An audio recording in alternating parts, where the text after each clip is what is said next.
지난 시간에 우리는 어떤 것을 말씀을 통해서 배웠습니까? 옛사람을 어떻게 하라고요? 벗어버리고 의와 진리의 거룩하심, 지으심을 받은 무엇을 입으라고요? 새 사람. 오늘 장로님 말씀하셨죠? 의와 진리로 된 거룩한 그러한 새 사람을 입게 해달라고 기도를 하셨어요. 지난 시간까지 이 말씀 우리는 사도 바울의 메시지를 통해서 저희들이 가르침을 받았습니다. 자, 사도 바울은 우리가 지적으로, 지식적으로 또 옛 본성인 이것을 갖다가 버릴 수 없다는 것을 너무나 잘 알고 있어요. 우리의 자력으로, 우리의 힘으로, 내 실력으로 이 옛 사람을 벗어버릴 수 없다는 것을 사도 바울은 누구보다도 잘 알고 있어요. 그런 사도 바울인데 왜 이처럼 강력하게 벗어버려라 이렇게 얘기를 했을까요?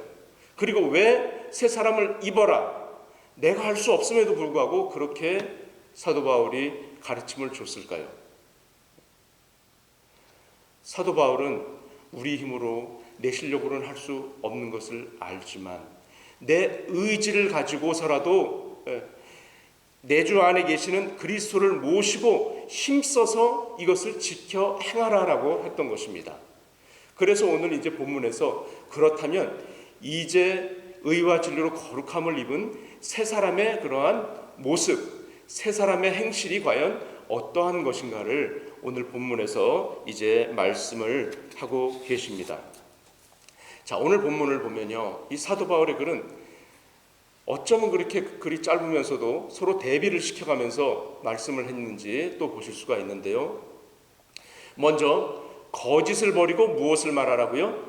참된 것을 말하라 이렇게 말씀을 하고 있고, 또 분 대신에 무엇을 하라고요? 죄를 짓지 말고 해가 지도록 분을 품지 말아라. 이것은 꼭 뭐냐면 화해를 의미하는 거예요. 화해를. 그리고 그 다음 장도 한번 보겠습니다.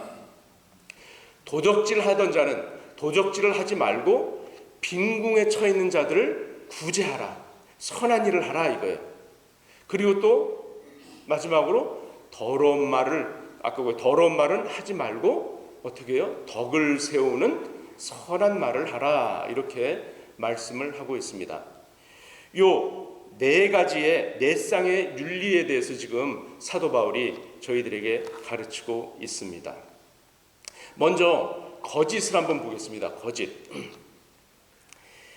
자, 하나님의 자녀가 되면 누구든지 대적해야 되는 세 가지의 것이 있습니다. 뭘까요? 먼저 사단을 대적해야 됩니다. 사단의 공격을 대적해야 됩니다. 그리고 옛사람을 대적해야 돼요. 옛 본성이죠. 옛 본성을 대적해야 되죠. 그리고 또 무엇을 대적해야 됩니까? 세상 것을 대적을 해야 됩니다. 자, 그런데 이 거짓을 뭐라고 지금 하고 있냐면, 거짓은 누가 준 걸까요? 거짓은 사단이 준 거죠. 사단. 거짓은 사단이 줬어요. 요한복음 8장 44절에 보면 이 사단에 대해서 어떻게 정의를 하고 있냐면, 사단은 처음부터 살인한 자요 그리고 거짓말쟁이다 라고 요한복음 8장 44절에서 정의를 내리고 있습니다. 처음부터 살인한 자예요. 그리고 거짓말쟁이래요. 우리의 인류의 조상인 아담과 하와가 누구의 꼬임에 넘어갔죠? 네, 뱀이 뭐예요? 영적으로? 사단을 얘기하는 거예요. 사탄이 한국말로 뭐예요? 마귀의 귀신이에요. 마귀죠, 마귀. 네. 귀신은 마귀가 부리는 종이죠. 네. 이 마귀가 사단의 꾀임에 넘어가서 바로 인류에 죄가 들어오지 않았습니까? 자, 꼬임에 넘어간 것은 그거는 어떻게 거짓말을 쳤습니까, 사단이? 하나님께서는 내가 동산 중앙에 심어놓은 그 선악을 알게 하는 나무를 어떻게 하라고 그랬어요? 먹지 말라고 했는데 어떻게 먹지 말라고? 절대 먹지 말라고 그랬어요. 절대 먹지 말라. 그런데 뱀이 어떻게 했습니까? 어떻게 했어요? 네, 먹어도 된다고 그랬어요. 어떻게 해요? 네. 하나님은 결코 죽지 않는다고 그랬는데 사단은 죽을까 하노라? 예, 죽지 않노라. 네 눈이 밝아져 가지고 하나님과 같아질까 그러는 거다. 이렇게 거짓말을 했잖아요. 그것으로 인해서 인류에게 뭐가 들어왔습니까? 죄가 들어온 거예요. 그 죄는 오늘 저와 여러분들에게도 똑같이 내려오고 있는 거예요. 왜? 아담은 인류의 대표성을 띠고 있기 때문에, 대표 한 사람의 잘못으로 인해서 모든 사람이 다 똑같이 죄인이 돼버린 거예요. 왜? 아니 나는 아담이라는 사람을, 이거 신화 속에나 있는 얘기야, 옛날 구약에나 있는 전설적인 얘기야, 이렇게 하면 안 되는 거예요. 국가대표 선수가 손흥민이 태극 마크를 달고 올림픽 경기에 나갔어요. 월드컵에 나갔어요. 손흥민이 골을 넣었어요. 그래서 어디 뭐 상대팀 포르투갈을 이겼다 치면, 자, 손흥민이 골을 넣었습니다. 그랬을 때 아나운서가 뭐라 그럽니까? 대한민국이 한 골 넣었습니다. 대한민국이 이겼습니다. 여러분 기뻐해 주십시오. 이러지 않습니까? 그 한 사람으로 인해서 모든 대한민국 국민들이 똑같이 이겼다는 것처럼 아담 한 사람으로 인해서 모든 인류가 죄 가운데 들어왔다는 것을 얘기하고 있어요. 그래서 여기서 보면 거짓을 버리라고 하는 것이 제일 처음에 지금 바울이 강조하는 거예요. 우리가 서로 지체 아닙니까? 지체예요. 한쪽에서 있는 것을, 한쪽에서 거짓말을 한다면 이것이 한 몸을 이루고 있는 것이 될까요? 안 된단 말이에요. 지체 가운데서는 절대 거짓이 있어서는 안 되는 거예요. 부부지간에도 마찬가지, 형제지간에도 마찬가지, 우리 성도들 간에도 마찬가지, 내가 속해 있는 단체도 마찬가지. 하나님께서 거기에 머리가 되신 곳에서는 거짓이 있어서는 안 된다라는 것이죠. 간혹 우리는 뭐 하얀 거짓말, 좋은 거짓말 하는데, 사실은 그것도 사실은 필요악으로 하는 것이지만 결코 좋은 것은 아니라는 것을 나타내고 있어요. 자, 두 번째, 분을 내어도 죄를 짓지 말며 해가 지도록 분을 풀지 말라. 얼마나 귀중한 말씀인지 모르겠어요. 이 말씀 때문에 제가 제 아내랑 싸우고서도 꼭 먼저 제가 화해를 합니다. 화해는 제가 먼저 많이 하는 것 같아요. 절대 여자들이 고집이 더 세지, 보면 머리 숙이고 들어가는 거는 남자들인 것 같아요. 보면 이 말씀이 없었으면 제가 그렇게 안 했을 거예요. 근데 그게 좀 길어서 그렇지 제가 화해는 먼저 합니다. 하룻밤을 지날 때도 있긴 있었어요. 자, 여기에는 그런 분, 화, 이 분이라는 것이 굉장히 위험하잖아요. 왜 위험해요? 분이 영어로 뭡니까? 화가 앵거잖아요. 근데 앞에 D자만 붙이면 뭐가 돼요? 위험이잖아요. 위험, 데인저가 돼버리잖아요. 그래서 이 분이라는 게 갖고 있으면 안 되는 거예요. 그래서 주님께서 오죽하셨으면 해가 지도록 분을 품지 말라, 이런 말씀도 하셨어요. 근데 성경에 보면요, 하나님도 분을 내실 때가 있었었고 또 예수님도 분을 내실 때가 있으셨어요. 예수님께서 이제 마지막 이제 공생애를 마치시기 일주일 전에 이제 십자가를 지러 예루살렘에 입성하셨어요. 그때 가장 먼저 하셨던 일이 무엇이었나요? 그렇죠, 성전 청결. 제일 먼저 들어가셔서 성전 청결 작업을 시작하셨잖아요. 성전에 들어갔더니 뭐 장사하는 사람, 뭐 돈 교환해 주는 사람, 완전히 시장 도떼기예요. 근데 그때만 그런 게 아니에요. 지금도 그러고 있어요. 예루살렘에 가보니까 더해요. 더 사람들 발 디딜 틈이 없어요. 여기저기서 막 사람들 호객행위 하느라고요. 예수님이 그것을 보시니까 얼마나 통쾌해. 그러면서 막 그 장사하는 사람들 상을 엎으시면서 이 집은 만민이 기도하는 집이다. 왜 도적의 구렬로 만드느냐 하시면서 분을 내셨단 말이에요. 자, 이러한 분은 그럼 또 뭐냐? 우리가 불의를 볼 때는 분을 내야 돼요. 불의를 보고서도 그 불의에 그냥 화평하기 위해서, 평화롭게 지내기 위해서 불의를 보고서도 입을 다물고 있다면 그것은 하나님이 원하시는 게 아니란 말이죠. 불의에는 우리가 어떻게 해야 돼요? 불의에는 우리가 비판도 해야 되고 그것에 저항도 해야 돼. 불의에 타협하는 평화는 진정한 평화라고 볼 수가 없는 거 아니겠습니까? 그런데 왜 여기서는 분을 내어도, 분이 날 수 있다라는 거예요. 그러니까 사람은 분을 내어도 절대 분을 낼 수 없다라고 얘기하는 게 아니잖아요. 분을 낼 수 있는 거예요. 우리 사람들은. 분을 내어도 그런데 우리가 그것을 표출하는 방법의 문제인 거죠. 방법을 내가 어떤 불법을 해가면서 그 불의에 대해서 저항하란 말이 아니라는 거죠. 그러니까. 그리고 그 분을 해가 지도록 내일까지 품지 말아라. 이런 주옥 같은 말씀을 지금 하고 계시는 거예요.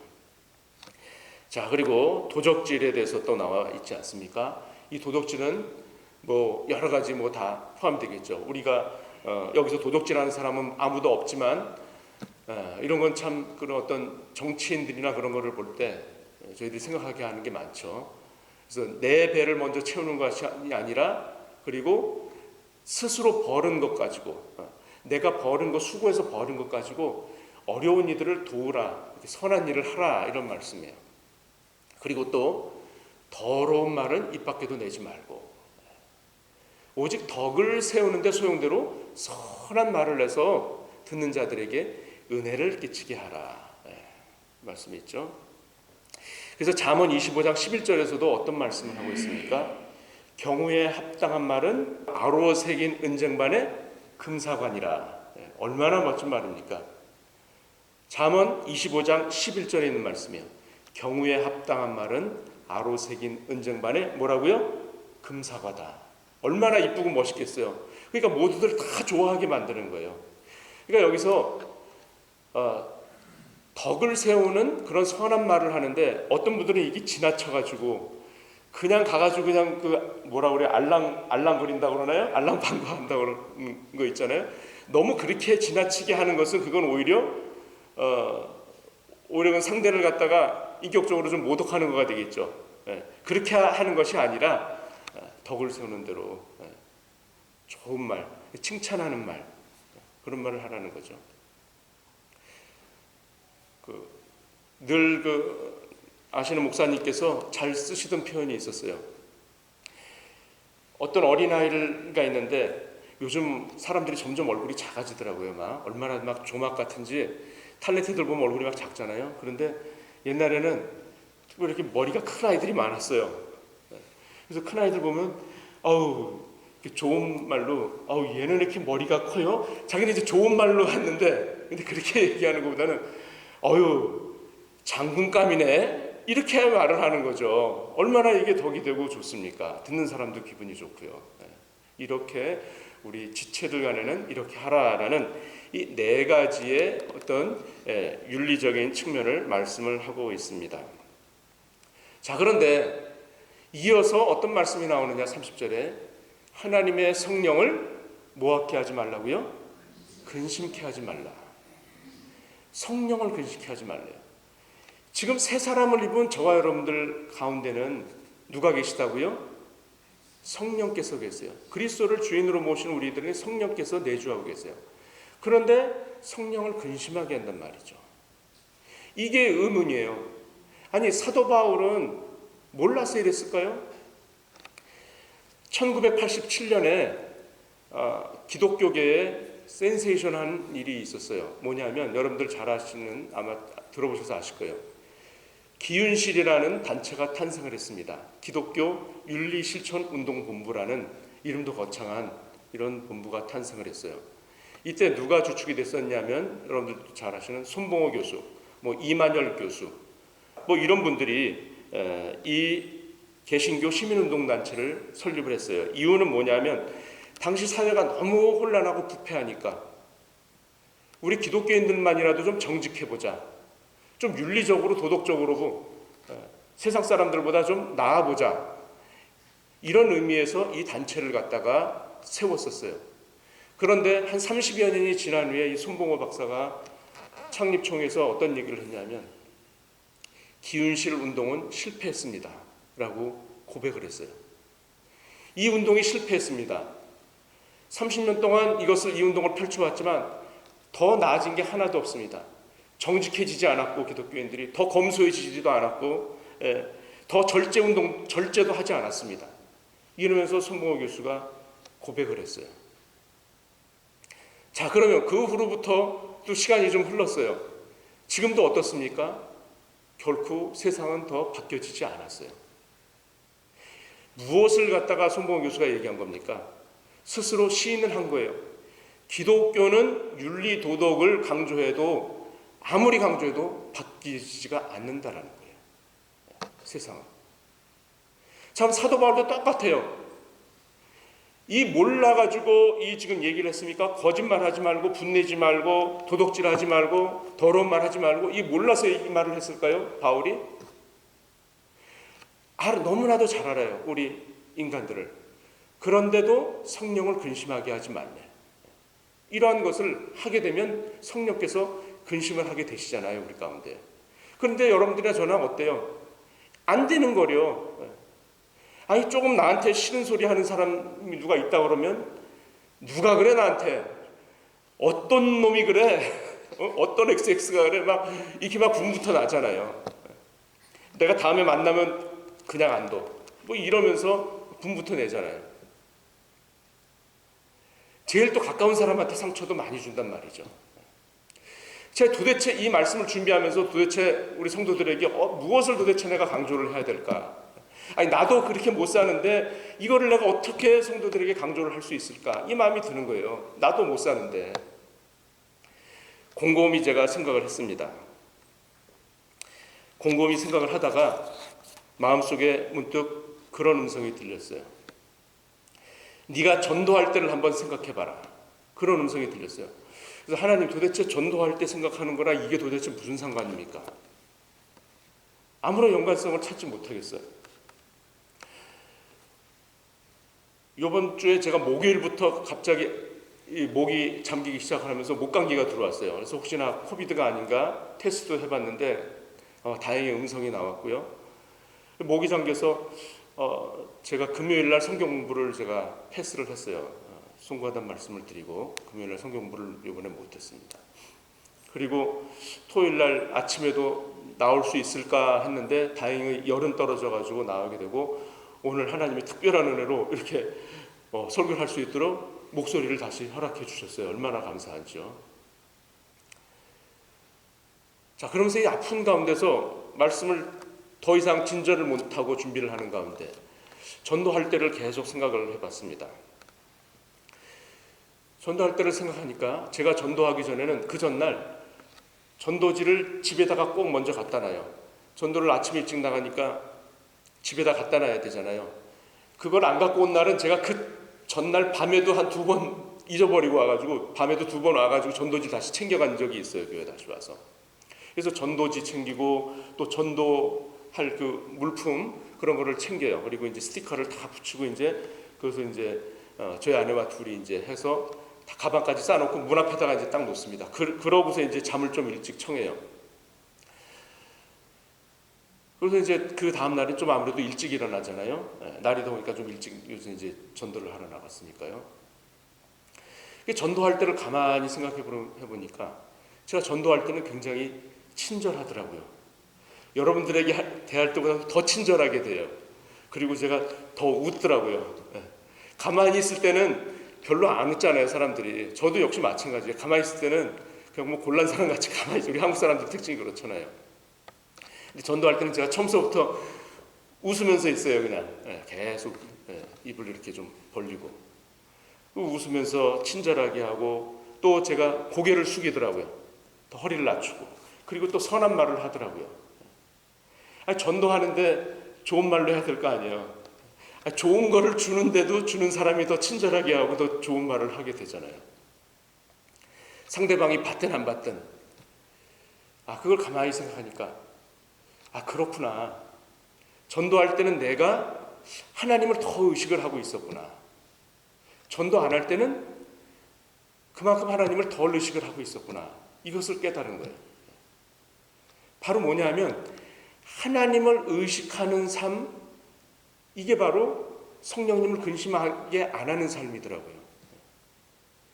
제가 담임을 하면서 시작할 때 이 거리 전도에 대한 그런 목회 계획이 없었어요, 사실. 제가 전도를 나가서 거리 전도 안 해도 여기 계신 분들 저한테 뭐라고 그러실 분 계십니까? 아무도 안 계시죠. 아무도 안 계시는 거 제가 알아요. 근데도 제가 나가는 이유는 나가서 하니까 성령님이 기뻐하시더라고요. 성령님이 좋아하세요. 그래서 나가는 거예요. 비록 일주일에 한 번, 그것도 짧은 시간 나가서 하지만 성령께서 기뻐하시는 것 같아요. 자, 제 마음속에 있는 예수님을 자꾸 알리고 싶은 마음이 생기는 거예요. 제 마음속에 계신 주님이 저를 자꾸 자신을 알리기를 원하시더라고요. 그게 기뻐하시는 거예요. 결국 이 사도 바울이 오늘 얘기한 4가지 윤리적인 것, 도덕적인 것, 이거를 지키려고 생각을 하면 사람들은 더 안 지켜져요. 그런 얘기 있잖아요. 여기 코끼리가 있는데 코끼리를 냉장고에 집어넣어 보십시오. 자, 그러면서 코끼리는 전혀 생각하지 마세요. 이러면 그때부터 사람들이 뭘 생각한대요? 코끼리만 생각하는 거예요. 코끼리만. 아니, 저 큰 코끼리를 갖다 어떻게 집어넣었지? 이 생각에 사로잡힌다라는 거예요. 그래서 윤리 도덕만 자꾸 얘기하다 보면 자꾸 사람 가운데는 뭐예요? 아니, 죄의 본성이 있는데 이걸 어떻게 떨쳐버려요? 여기서 어떻게 해방이 돼요? 더 죄질 생각이 더 나고, 옛날에 죄 졌던 생각 또 나고, 안 그래야지 되는데 또 생각이 나고, 도대체 여기에서 해방을 할 수가 없는 거예요. 나라는 존재는. 내 실력 갖고는 도저히 안 되는 거예요. 그러니까 사도 바울이 결론적으로 뭘 얘기하는 거예요? 성령을 근심하게 하지 말아라. 그러니까 성령님을 의식하라는 얘기예요. 왜요? 구속의 날까지 성령께서 너희들을 인치셨다. 우리가 온전한 구원을 이루기까지 성령께서 너희들에게 도장을 꽝 찍어놓고 계시다 이거예요. 믿으십니까? 저 여러분들은 성령님의 인치심을 받는 분들이에요. 성령께서 너는 내 자녀다. 너는 하나님의 아들이다. 하나님의 백성이다라고 도장을 찍으신 분들이에요. 어디 도망을 갈 수가 없는 거예요, 우리는. 자, 이 거듭났다라고 하는 것이 그래서 바로 새 사람이잖아요. born again. born again의 뜻이 거듭남, 다시 태어남. 여기에 필수가 뭔가요? 다시 태어나는 데는 필수가 뭐예요? 먼저 뭐 해야 되는 거예요? 죽어야 되는 거잖아요. 죽어야 되는 거. 이게 필수예요. 내가 죽는 거 아니면 거듭날 수가 없는 거예요. 새 사람이 될 수가 없는 거예요. 그래서 사도 바울은 옛사람을 벗어버리라는 그 의미가 바로 계속 내 옛 본성을 죽이라는 의미랑 똑같은 거예요. 여러분들이 잘 알다시피 1907년에 평양에서 무엇이 일어났습니까? 평양 대부흥이 일어났잖아요. 평양 대부흥. 이 평양 대부흥이 처음에는 그냥 이 장대현 교회에서 그 성도들 중심으로 해가지고 말씀 사경회로 시작을 했어요. 오늘날은 사경회란 말을 안 쓰고 뭐 영적 대각성이니 뭐 부흥회 그렇게 쓰는데 옛날에는 사경회라고 그랬어요. 사경회가 무슨 뜻입니까? 사경이 뭐예요? 사자가 조사사예요. 조사사. 그리고 경은 경전경, 말씀경이에요. 그러니까 성경을 뭐 한다라는 거예요? 조사한다라는 거예요. 성경을 조사하는 거예요. 성경에 무슨 말씀이 있는지 하나하나 이렇게 조사를 해나가는 거예요. 찾는 거예요. 말씀에 무슨 뜻이 있는가. 이 사경회를 하다가 뒤집어지기 시작한 거예요. 말씀 앞에 자기를 비추니까 자신의 뭐가 드러나는 거예요? 죄가 드러나는 거예요. 그러니까 막 회개가 여기저기서 터지는데 그때 제일 처음 회개에 포문을 연 사람이 누구예요? 여러분들 잘 아시는? 예? 누구죠? 길선주 장로님. 그렇죠? 길선주 장로님이 먼저 회개를, 나중에 이제 목사가 되시지만 길선주 장로님이 회개를 여는데 그 1907년 1년 전에 죽은 자신의 친구가 죽으면서 자신의 전 재산을 잘 좀 맡아서 관리를 해달라고, 그래서 자기 자식들에게 잘 좀 물려달라고 했던 그 당시에 100불을 갖다가 맡겼었대요.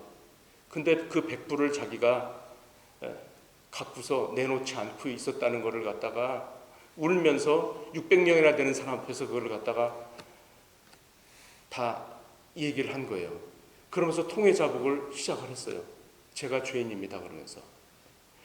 그 당시 100불이면 얼마나 크겠어요. 사실 오늘날로 말하면. 그거를 제가 갈취했습니다. 절 용서해 주십시오. 그러면서 이 길선주 장로님이 회개의 포문을 열자 그 다음서부터 계속 이제 회개가 되는 거예요. 어떤 아내는 청일전쟁 때 제가 제 아이를 먹을 게 없어서 제가 죽였습니다. 이런 고백이 나오고, 또 어떤 남자는 제가 제 아내 위에 첩을 2명이나 두고 딴살림을 했습니다. 그런 걸 갖다 그 많은 사람들 앞에서 회개하면서 했던 거예요. 또 병에 걸려서 아픈 아내한테도 술 사오라고 윽박지르고 술만 먹고 패면서 욕을 했습니다. 이런 죄들을 낱낱이 고백을 하기 시작하니까 거기 있던 사람들이 다 뒤집어진 거예요. 다 통해자복을 하기 시작을 한 거예요. 그래서 그 소식을 들었던 이제 순사가 있었어요. 이제 한국 사람인데 일본 앞잡이가 돼가 순사를 했던 사람이, 저기 가면 저 사람들이 죄를 고백한다니까 건수를 올릴 수 있겠구나. 그래가지고 거길 가가지고 그 소리를 듣다가 이 사람도 그 길선주 장로의 그 말에 회개가 돼가지고 제가 잘못했습니다. 제가 천국에 있는 저 죄를 고백하는 자들을 끌어다가 지옥으로 데려가려고 그랬습니다. 그러면서 이 사람이 거기서 통회자복을 하고 나와가지고 나중에 그분도 교회를 설립했대요. 맹산교회라고 하는가? 그런 교회를 설립했다는 그런 평양 대부흥이 시작이 된 거예요. 부흥이라고 그러는 것은요, 절대 숫자적으로 늘어나는 것이 부흥이 아니에요. 부흥은 뭐예요? 한 사람이라도 옛사람이 죽은 사람이 회개하고 본어게인 돼서 새 사람을 입는 것부터가 부흥의 시작이에요. 자, 그리스도께서 내 안에 사시고 계신다는 사실을 머리 지식으로만 하면 아무런 도움이 안 된다고 늘 말씀드리지 않습니까? 이 머리에 있는 지식이 내 마음속 깊이 내 자아까지 내려가야 되는 거예요. 그래서 하나님을 아는 것과 믿는 것이 하나가 돼야, 그때서야 비로소 하나님의 사랑을 아는 거예요. 하나님을 날마다 인식하시기 바랍니다. 전도 나갈 때만 제가 하나님을 더 의식했던 그런 생활 속에서 매사가 하나님을 의식해야 된다고 깨달았던 것처럼 우리의 삶이 하나님이 나를 항상 보고 계신다. 나를 친히 보고 계신다. 코람데오라고 그러잖아요. 주님 존전 앞에서 그 마음을 가지는 거예요. 그래서 우리가 말씀을 늘 가까이 해야 돼요. 말씀을 여러분들 외우는 것도 좋아요. 그렇지만 이걸 갖다 계속 묵상을 하세요. 말씀을 묵상 안 하고 명상을 하게 되면요, 명상은 말씀을 갖고 하는 게 아니에요. 그냥 조용히 참선하는 거예요. 그러면 수천 가지, 5만 가지 잡신들이 다 왔다 갔다 해요. 머릿속에서. 명상을 하지 마세요. 명상이 아니고 뭐예요? 묵상을 하세요. 묵상의 뜻이 어떤 뜻이 있냐면 말씀을 읊조린다라는 뜻이 있어요. 말씀을 읊조리는 거예요. 말씀을 소리내서 읽는 거예요. 소리내서 반복하는 거예요. 그 말씀이 내 귀로도 들리잖아요. 들으면서 깨닫는 거예요. 계속. 이 말씀을 이렇게 묵상할 때 삼위 하나님이 역사하십니다. 그래서 우리는 하나님의 사랑을 계속 묵상하시고 예수 그리스도의 은혜를 묵상하시고 성령님의 도우심을 구하시기 바랍니다. 하나님께서 그 독생자를 보내주시기까지의 그 사랑, 예수 그리스도가 아무런 죄 없으신 분이, 아무런 나하고 죄 연고가 없으신 분이 내 대신 죽으셨잖아요. 그게 은혜예요. 그게 은혜. 그 은혜를 묵상하시고 날마다 내주하시는 성령님의 도우심을 간절히 구하셔서 여러분들의 삶이 참으로 새 사람 입으신 이 크리스천으로서의 멋지고 복되고 아름다운 삶이 되시기를 간절히 축원드립니다.